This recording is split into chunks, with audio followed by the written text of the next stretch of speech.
World leaders are at the United Nations this week. On the agenda, North Korea, Syria, and the Rohingya crisis. But as they champion peace and security across the globe, what can they actually achieve? Is the UN still a relevant organization? This is Inside Story.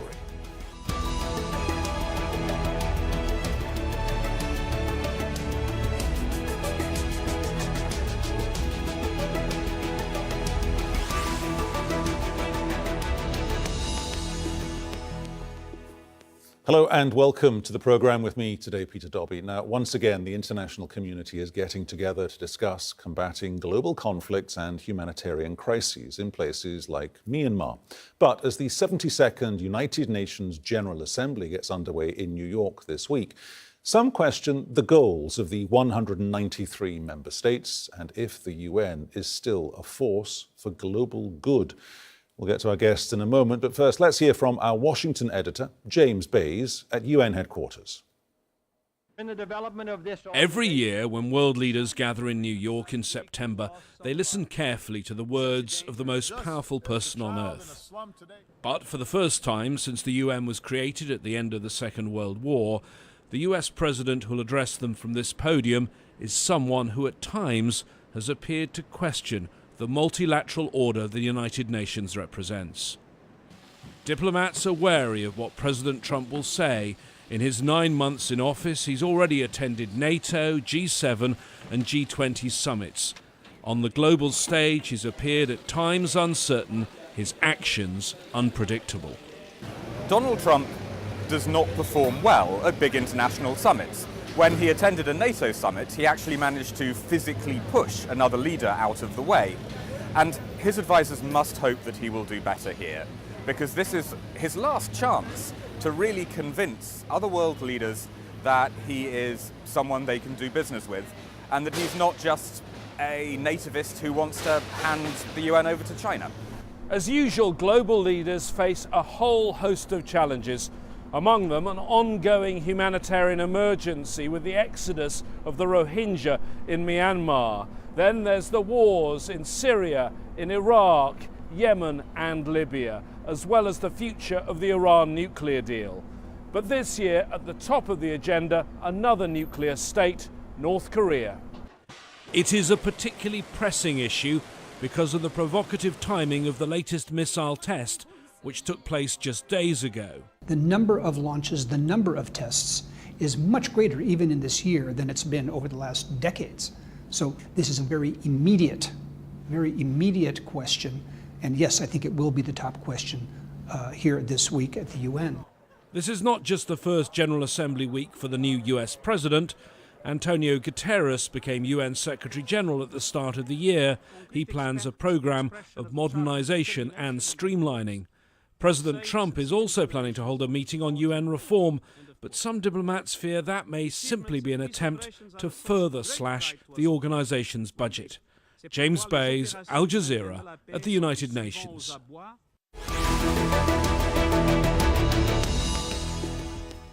Let's bring in our guests. Joining us from New York is Sahil Shetty, Secretary General of Amnesty International. From Oxford, the author Douglas Johnson, and here in Doha in the studio, Mark Farha, Assistant Professor of Politics and International Relations at the Doha Institute. Welcome to you all. Douglas Johnson in Oxford, what was the United Nations set up to do all those years ago? Well, it was set up to regulate interstate relations, to try to promote negotiations and avoid international tensions. It was really set up for interstate relations rather than for internal political issues of the sort that it's now being asked to do. Sahil Shetty from Amnesty, is it managing still to do what it's supposed to do? I think it's struggling. The Security Council, which is the most powerful body at the United Nations itself, is deeply divided on every single issue. We have to remember that the United Nations is only as strong as its strongest members allow it to be.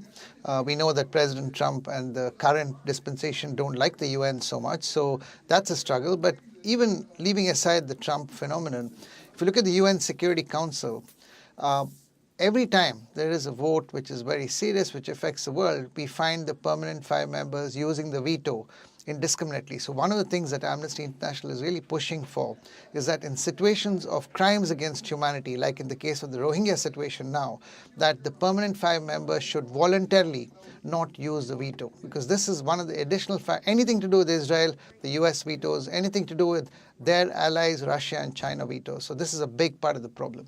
Mark Vaha here in Doha. What led to that division?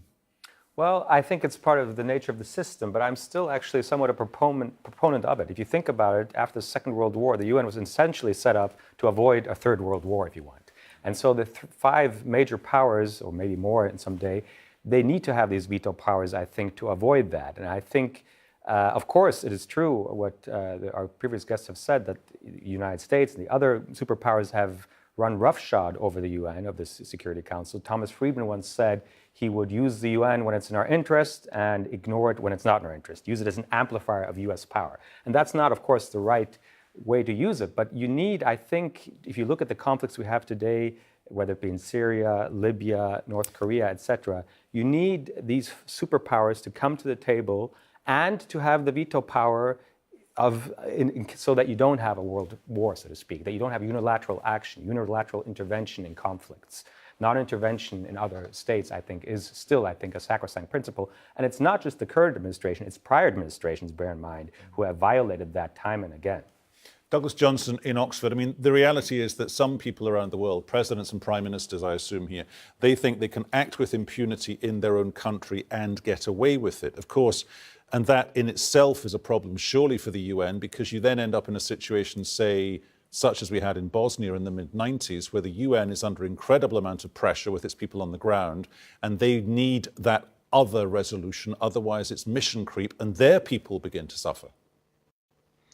Well, I think it's absolutely true that national leaders around the world can act with impunity. There are very few cases where where the UN has been involved in bringing anybody to book for crimes of humanity, or even beginning to stop them. In the areas where there has been international intervention to stop crimes against humanity, it's been usually other organizations, other bodies such as NATO, or to a certain extent in Northeast Africa, IGAD, that have been the major players in bringing about any sort of change to internal politics. And Sahil Shetty in New York, is the system that the UN adheres to of resolution followed by resolution followed by resolution inherently flawed? Because to get a resolution being signed off, we've just seen it with North Korea, it has to be so watered down as to not please all the people all the time.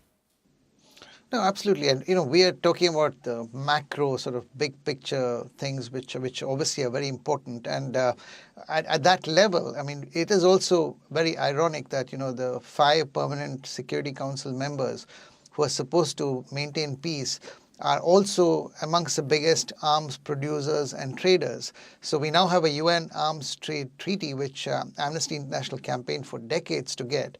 And some of the key members of the Security Council are not part of that process. How do you make sure that human rights violations, crimes against humanity stop if you have a free flow of arms going to the hands of those who, like take the case of Yemen.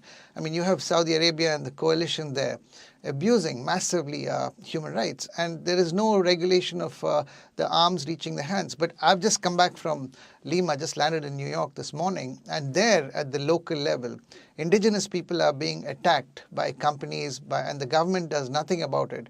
So what does the United Nations mean for that woman, indigenous person's leader who's fighting for her territory, fighting for her rights? Very little. I'm a very strong supporter of the UN and the need for dialogue, but absolutely, signing more and more resolutions which are never implemented cannot be the solution. Mark, what's the difference between resolution followed by resolution not working properly, depending upon whatever national interest the people passing the resolution bring to that big round table, and an abdication of responsibility? I still maintain, I mean, I agree with what the guest said before, the UN can only be as effective as its members at the end of the day, and as the major members, the United States, Russia, China, etc.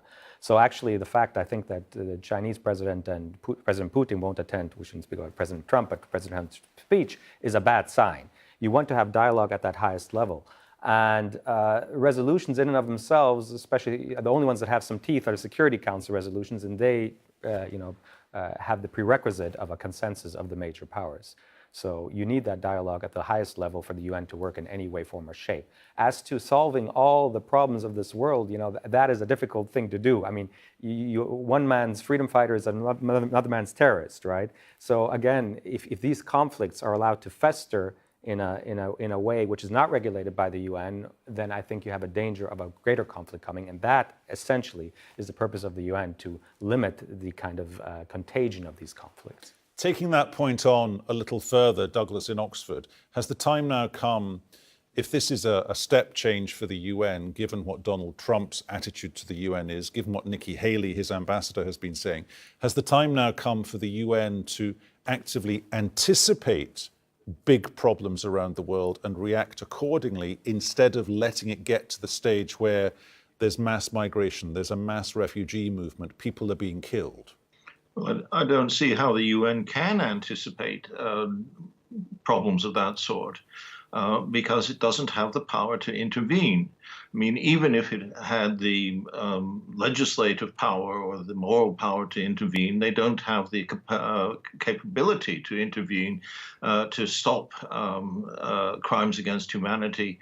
The only thing that they can really intervene in is if you have a natural disaster, a famine, or something like that, where the aid agencies that the UN has put up, World Food Programme, UNICEF and others, might be able to coordinate with other NGOs and other relief agencies to bring in some sort of relief quite quickly. But they can't do it if the host government, who is a member state, refuses to cooperate. So I don't see that the UN is in a position to try to anticipate problems, to try to stop them before they escalate. And Mark, here in Doha, when the UN was launched all those years ago, clearly its starting point was, we want to get to an end point, which is an end to this crisis. Has that now shifted into, we will go with a process which is just managing the crisis instead of shouting out loud, look guys, we need help, where the guys are NATO or a European Rapid Defence Force? Is there a lack of a connect here between those people at the UN Security Council in New York, the 5 permanent members, and the people who would stop a crisis happening, who would solve it once it had happened? Well, what we've seen in the past is that the UN, again, has been used by the US as a fig leaf, if you want. But if that didn't work, like in Iraq, as was the case maybe to some degree in Syria and in Libya even to some degree, then NATO really, as your previous guest said, were the real fighting force in the end, and they filled the void. And the UN was kind of ignored, whatever the resolution may have been. So, but at the same time, if you don't have the UN as a framework, then right will be might, and then you will have a very dangerous situation, which we're seeing now in North Korea and other conflicts, which might escalate. So yes, it's true that the UN doesn't, except for Chapter 7 and the Security Council, has any real enforceable executive power. But at the same time, I don't think that one should, cast it by the wayside. And I think that the current rhetoric we're hearing in Washington towards the UN is a very perilous one. Sahil Shetty in New York. When we hear the relatively new US ambassador to the UN, Nikki Haley, saying, look, we want you to work smarter, not harder, and to quote her, we're taking names, is that actually something that maybe the UN should be told, if only just to shake them up a little bit and say, look, you are accountable, you have a duty of care, and you're not doing it properly? No, I'm completely in support of what Ambassador Nikki Haley's points are about, sharpening the UN, making it more efficient. The problem is that nobody really trusts the current US government, that, when Nikki Haley speaks, we're not sure who she's even speaking for. But the underlying issue for them seems to be reducing the costs, which is fine. We need to get the UN to become more efficient. But cutting back on crucial peacekeeping operations is not going to be the answer to the problems they're trying to, identify. So efficiency is yes, but cutting back crucial peacekeeping operations, no. But just to go back to the previous point, I actually think that the UN does have a very key role in anticipating and preventing crises and conflicts, because every single major crisis, even the ones we're dealing with now, whether it's the Rohingya issue, the Syrian issue, Yemen, all of these, there's very clear early warning signals. And the early warning signals are human rights violations. And the UN should detect it and escalate it and make a noise much before we get to this point. Syria now has become such an intractable situation. When Assad started attacking the peaceful protesters in Aleppo, there was a possibility of solving it at that time. So I think that we should understand that the UN has a very crucial role to escalate, and there's a real crisis of ethical leadership in the world. So I always have been saying that the UN has to play that role of the ethical leader. I was at the G20 in Hamburg. You look at the 20 faces around that table, Trump, Putin, Erdogan, and then you know why we are in this situation when it comes to human rights in the world. Douglas Johnson in Oxford, let's just pick up that idea of how ethical the UN is. This idea of the 5 permanent members having the power of veto. How do you stop them using that power of veto as a shield because they, in effect, want to safeguard their own national interest? That's a very good question. You have to remember that the 5 permanent members were the victorious allies in the Second World War, and they had only really a temporary common goal at that time. And of course, with the change of government in China, you had the Taiwan was for a long time representing China, mainland China, and that was changed. So I'm not sure that you can really think of the Security Council of reforming itself, because those countries are there to protect their own interest. And for a while, you had the majority of them having very similar interests, but that is not the case now. And as we've seen with the should I say the heating up of a new Cold War or freezing of relations between the main Western powers and Russia, you come back to the sort of the stalemates that you used to have during the height of the Cold War. So I don't think that you're going to find any sort of real change in the Security Council. I think that the real possibility of some sort of difference that the UN can make is through the relief agencies or the agencies that are, FAO is not a relief agency, it's there to improve agriculture throughout the world. It's these sorts of agencies that might make a real difference in preventing humanitarian disasters or containing them in the future. So this is in part about relevance and about transparency. Mark Farhart here in the studio. The process that got the job given to Guterres was undoubtedly more transparent. He was basically interviewed. But picking up on a point that Kofi Annan has made, he's basically said the next UN Secretary General should be a woman. Well, yeah, but I think the real problem with the Secretary General, again, his purview or his remit is very limited. And he's still very much beholden to the superpowers. I mean, what can Kofi Annan, what can Guterres, anybody do without the green light of Washington, Moscow, and Beijing? So, whether it's a woman or a man, it might have been good, right? But I don't think it would have really changed fundamentally. And I think Guterres has also on his agenda issues such as women's rights, etc. So I don't think necessarily the gender is as important as the actual power of these positions. Sahil Shetty in New York, you're just off a plane. When you talk to people at the other end of your journey, do they still think the UN is relevant to them? I mean, this is the paradox, right? So for the poorest people in the world, for the, the untouchables in India, for the indigenous people, for women, you mentioned women, the UN offers a major hope. If you're in a country which is led by a repressive dictator, of course, these days we don't have only unelected dictators, we also have elected dictators. If you're in one of those countries, the UN offers just about the only hope you have. I'm absolutely in favor of there being something which is supranational. I think a key challenge is also for the international UN bodies to work very much in sync with the regional bodies. And we've had some important successes, like, for example, the Gambia, which is a small country in West Africa. We've had a completely peaceful change of regime where ECOWAS, which is the West African member states, worked with the UN system, and you have a brilliant outcome, a positive outcome. So I think I think there's a lot of expectation from the UN, and I think having women leaders in key positions is important. It's not just symbolism. So I think it was a missed opportunity, and I do hope the UN can get a woman Secretary General the next time round. Douglas Johnson in Oxford, it seems to me that the UN is going to be pulled in many different directions over the coming 5 to 10 years. Is it relevant today? Will it be relevant in, say, 5 years from now? Well, it's always been pulled in different directions. I think that it is relevant today, despite the criticisms that I've made and other people have made.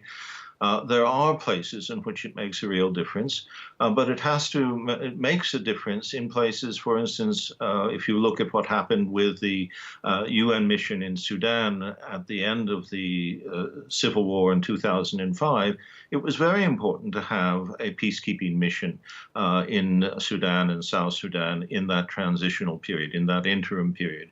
But that was possible because both sides in that conflict consented to it, were willing to have it, willing to have it there, even though they may have had some disagreements or problems with the UN mission.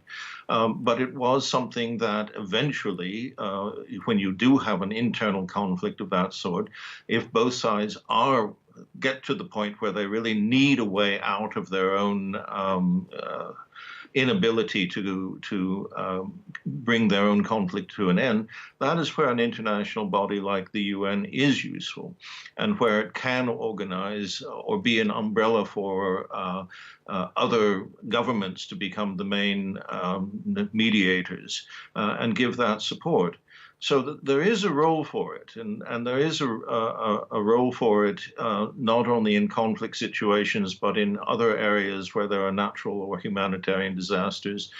But I don't think that we should have very high hopes that it's really going to fulfill the original purpose of the UN. Of course, there hasn't been a third world war, and we hope that there won't be another one.